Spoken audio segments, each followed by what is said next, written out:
So our subject is cost accounting and this is chapter number 9, overheads. This is problem number 1. Let's see the problem. The modern company is divided into 4 departments. A, B and C are the production department and D is service department. Total 4 departments आहेत त्यातले A, B and C हे 3 production आहेत. चौथा D हा service department आहे. The actual cost of period is as follows. So these are the overheads. इथे overheads दिलेले आहेत. Rent 1000, repairs to plant 600, then depreciation of plant 450. Overheads and त्याच्या amounts इथे दिलेले आहेत. Next part. The following information is available in respect of the 4 departments. आता इथे जी इन्फॉर्मेशन आहे area in square metre, number of employees, total wages, value of plant, value of stock, these are the basis. हे आपल्याला basis दिलेले आहेत, basis of apportionment.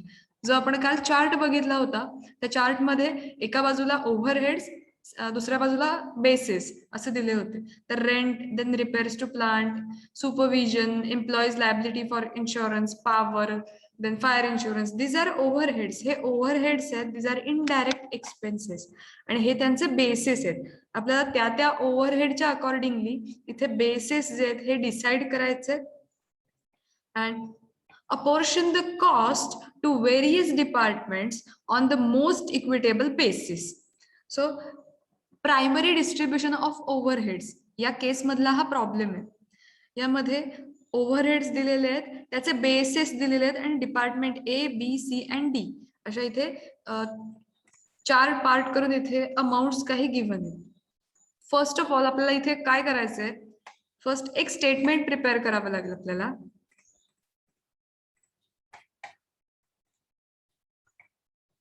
या statement मध्ये first column basis, then ratio, आपल्याला त्यांचं प्रपोर्शन किंवा त्यांचा जो रेशो आहे हा कॅल्क्युलेट करून घ्यायचा आहे. आणि इथे department A, B, C and D as it is त्यांच्या ज्या अमाऊंट दिल्या होत्या त्या मी इथे घेतल्यात. Department 1500, 1100, 900 and 500. 1500, 1100, 900 अँड 500. जो चार्ट दिला होता ऍज इट इज इथे आपण घेतलेला आहे. जस्ट एक कॉलम इथे वाढवलाय, रेशो कॉलम. आपल्याला इथे त्यांचे रेशो कॅल्क्युलेट करून घ्यायचे, त्यांचं प्रपोर्शन किती आहे हे फाइंड आउट करून घ्यायचंय. सो आपण कॅल्क्युलेट करून घेऊया. Area square metre, first base इथे दिलेला आहे, त्यांची ऑर्डर पण सेम ठेवली आहे, त्यामध्ये सुद्धा काहीच चेंजेस नाहीत. Area in square metre, number of employees, total wages, value of plant, value of stock as it is basis and their amounts. इथे अमाउंट्स दिसतात. आता रेशो कॅल्क्युलेट करताना area in square metre, department A, B, C and D. ABC हे 3 production department, D service department.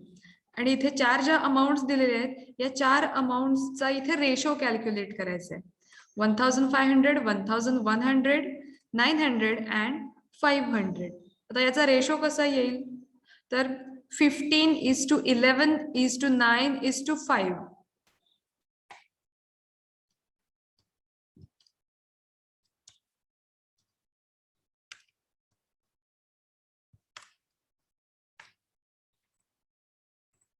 इथे आपण त्याचा ratio calculate करून घेतलाय. नेक्स्ट नंबर ऑफ एम्प्लॉईज, अशा सगळ्यांचेच रेशो कॅल्क्युलेट करून घ्यायचे. Number of employees 20, 15, 10 and 5. आता इथे रेशो कॅल्क्युलेट करताना 5 1 5, 5 2 10, 5 3 15 अँड 5 4 20. सो इथे 4:3:2:1 असा रेशो इथे कॅल्क्युलेट होईल नंबर ऑफ एम्प्लॉईज साठी. 4:3:2:1. Next total wedges 6000, 4000, 3000 and 2000. आता इथे यांचा रेशो कसा कॅल्क्युलेट होईल तर जर आपण तिन्ही 0 आहेत हे कट केले तर 6:4:3:2 इझिली इथे रेशो कॅल्क्युलेट झालाय. सो 6:4:3:2 2. नेक्स्ट व्हॅल्यू ऑफ प्लांटचा आपण रेशो कॅल्क्युलेट करून घेऊया. 24,000, 18,000, 12,000 अँड 6,000. जर आपण या सगळ्यांवरचे झिरोज येथे कट केले तर 6, 12, 18 अँड 24. मीन्स 6 1 जा 6, 6 2 जा 12, 6 3 जा 18 अँड 6 4 जा 24. इथे भाग जातोय, ज्यांना भाग जातो त्यांना भाग घालवून घ्यायचा अँड देन रेशो कॅल्क्युलेट करायचं. 4:3:2:1.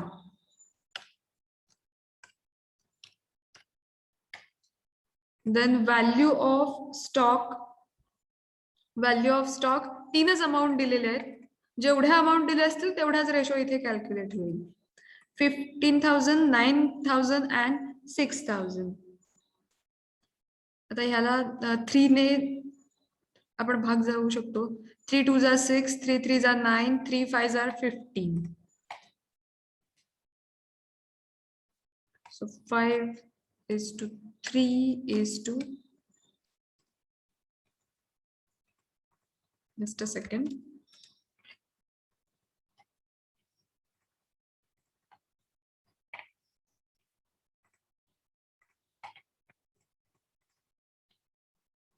Five is to 3 is to 2.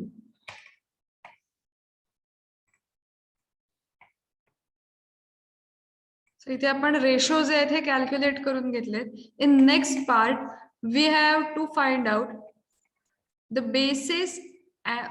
Basis of apportionment. इथे जे ओव्हरहेड्स दिलेले आहेत त्या ओव्हरहेडला कोणता बेस इथे कोणत्या बेसमध्ये ते ओव्हरहेड डिस्ट्रीब्यूट होणार आहे हे आपल्याला डिसाइड करायचे. तर त्यासाठी एक तुम्हाला चार्ट दिला होता.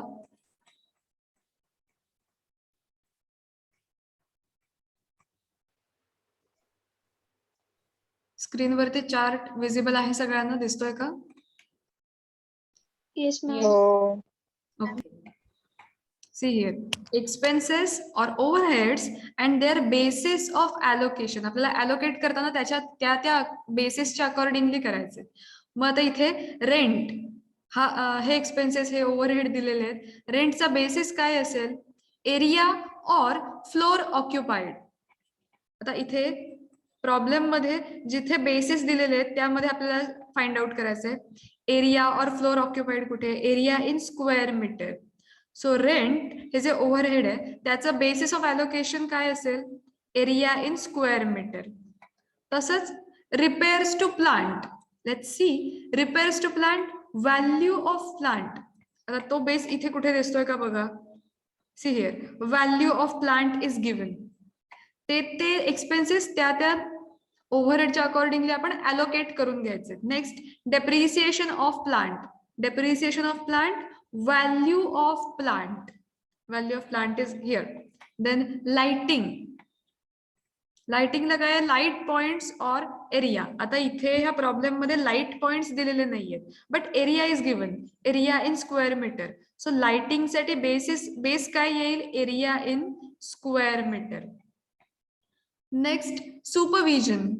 Supervision, basis of allocation, number of employees. So आपण इथे बघूया number of employees. See here, second base, number of employees. Then employees liability for insurance. Employers liability of employees insurance.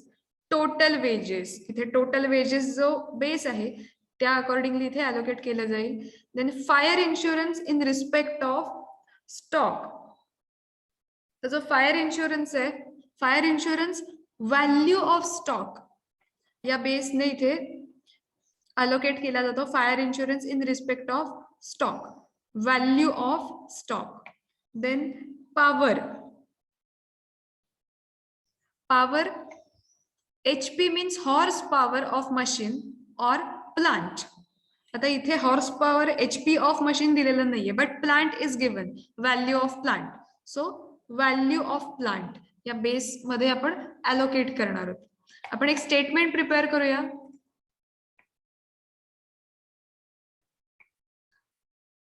Screen visible आहे सगळ्यांना? Yes, ma'am. Okay. See here, जसे overheads दिले होते as it is आपण इथे overheads record केलेत. Rent, repairs to plant. इथे जे आपण हे ओव्हरहेड्स बघितले ऍज इट इज आपण फर्स्ट रेकॉर्ड करून घ्यायचे. Rent, repairs to plant, depreciation of plant, lighting, supervision, employees liability for insurance, then fire insurance in respect of stock and power. As it is इथे particulars मध्ये record करून घेतले. And their bases, आणि त्यांचे basis आपण जसे मग असे अलोकेट केले. Rent, area in square metre. Repairs to plant, value of plant. Depreciation of plant, value of plant. Lighting, area in square metre. Then supervision, number of employees, employees liability for insurance, total wages, fire insurance, value of stock, power, value of plant. आपण ते overheads त्या बेसच्या accordingly इथे allocate करून घेतलेत. And then ratios. इथे आपण second statement मध्ये जे रेशो कॅल्क्युलेट केले होते, एरिया इन स्क्वेअर मीटरचा रेशो काय आहे तर 15:11:9:5. Then number of employees 4:3:2:1. त्या बेसिसचे ते रेशो आपण इथे रेकॉर्ड करून घेतले.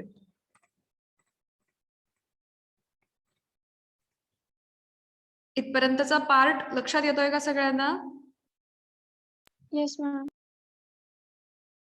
मॅम. ओके. सो आपण इथे फर्स्ट काय केलं, this is a statement showing primary distribution. First we have recorded this overheads in particulars column. Then the basis of allocation, त्याचे जे बेसिस आहेत हे आपण त्या ओव्हरहेडला अलोकेट करून रेकॉर्ड इथे केलं. देन रेशो, आपण सेकंड स्टेप मध्ये इथे रेशो कॅल्क्युलेट केले होते. हे रेशो आपण इथे रेकॉर्ड केले. एरिया इन स्क्वेअर मीटरचा रेशो, देन व्हॅल्यू ऑफ प्लांटचा रेशो, त्या बेसिसचे रेशो आहेत ते आपण इथे रेकॉर्डिंग करून घेतलेले आहे. Next production department. प्रोडक्शन मध्ये 3 डिपार्टमेंट्स आहेत, ए, बी, सी. अँड सर्व्हिस हा वेगळं डिपार्टमेंट आपल्याला इथे सेपरेट दाखवायचंय. सो आता आपल्याला काय करायचंय तर प्रॉब्लेम मध्ये रेंटची इथे जी अमाऊंट दिलेली आहे 1000. रेंटची इथे अमाऊंट दिली आहे, टोटल अमाऊंट 1000. हे जे 1000 आहेत हे रेंटचा जो रेशो आहे इथे 15:11:9:5. 1000 या रेशो मध्ये आपल्याला डिस्ट्रीब्यूट करायचे. 15:11:9:5 या रेशो मध्ये 1000 हे डिस्ट्रीब्यूट होतील. So for a it is 375.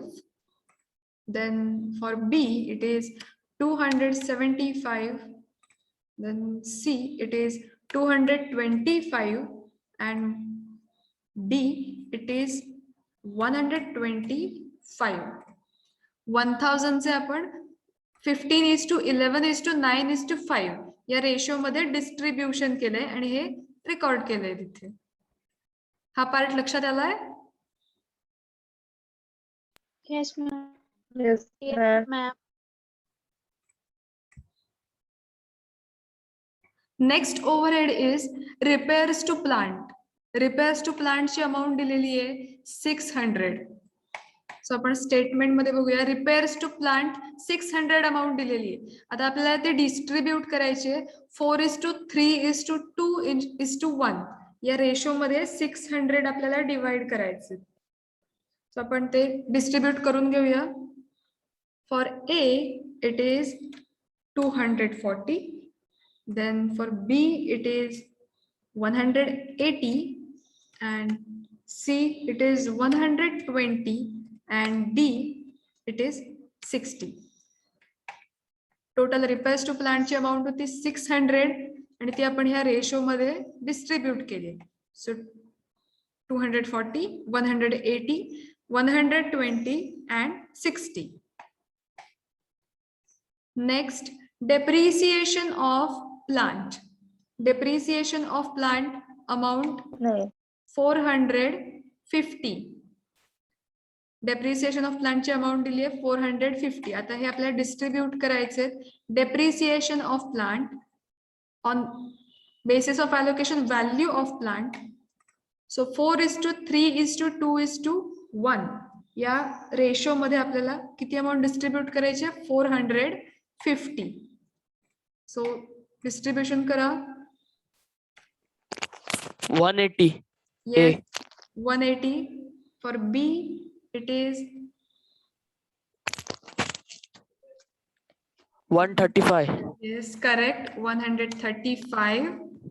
For 90. 90 and 45. 45. Right, correct. Next, lighting. आपण lighting ची amount घेऊया. Lighting, it is 120. Lighting ची amount दिली आहे 120. आता lighting साठी आपण त्याचा बेस काय असेल तर इथे लाईट पॉइंट्स और एरिया. जर लाईट पॉइंट्स दिले असतील तर तो बेस आपल्याला घ्यायचा आहे. लाईट पॉइंट्स नसतील तर एरिया इन स्क्वेअर मीटर हा बेस आपल्याला तिथे घ्यायचा आहे. So lighting area in square metre 15:11:9:5 या रेशो मध्ये आपल्याला लाइटिंगची अमाउंट डिस्ट्रीब्यूट करायची.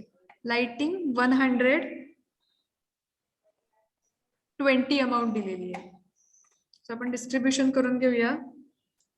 For a it is 45. 45. Yes. Then for B, 33. 33. For C, it is 27. 27. And for D,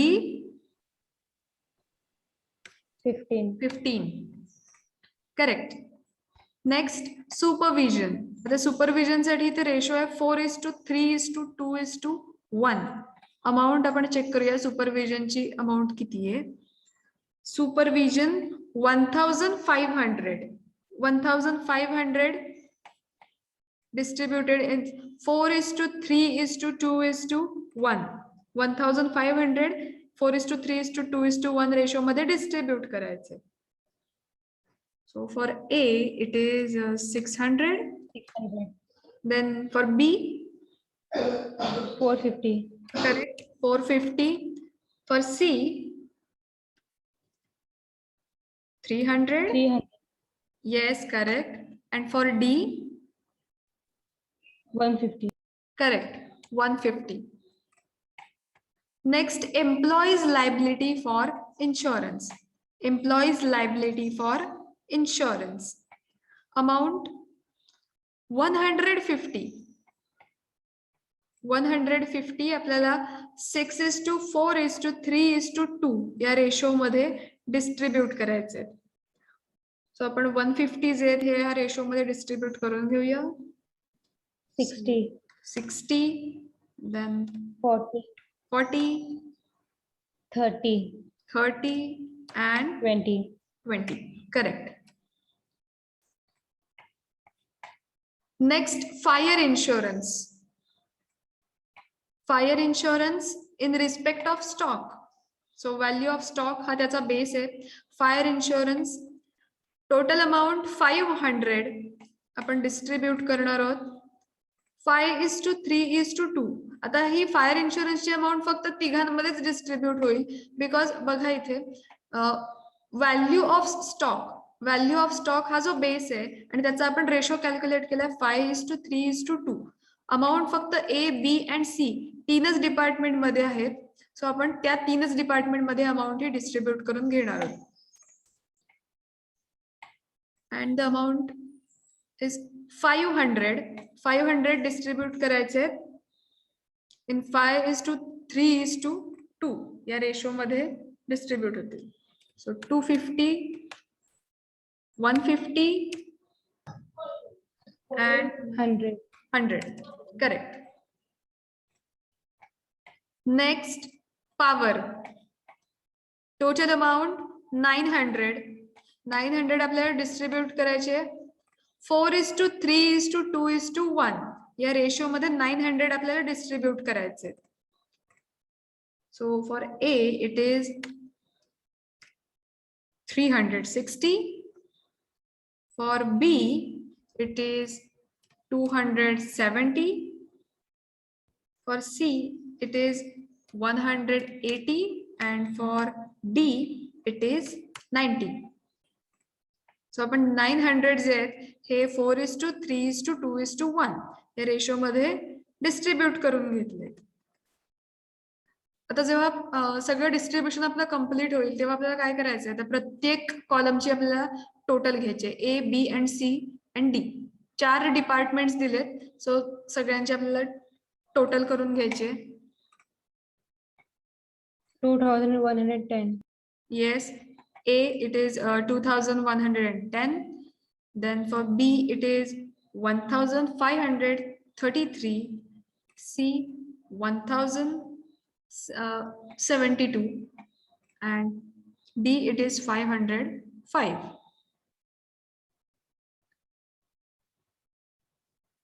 so इथे आपण आपलं प्रायमरी डिस्ट्रीब्युशन जे आहे इथे कम्प्लीट झालेलं आहे. आणि अशाच प्रकारचे या चॅप्टर वरती प्रॉब्लेम्स आहेत जे आपल्याला सॉल्व्ह करायचे आहेत.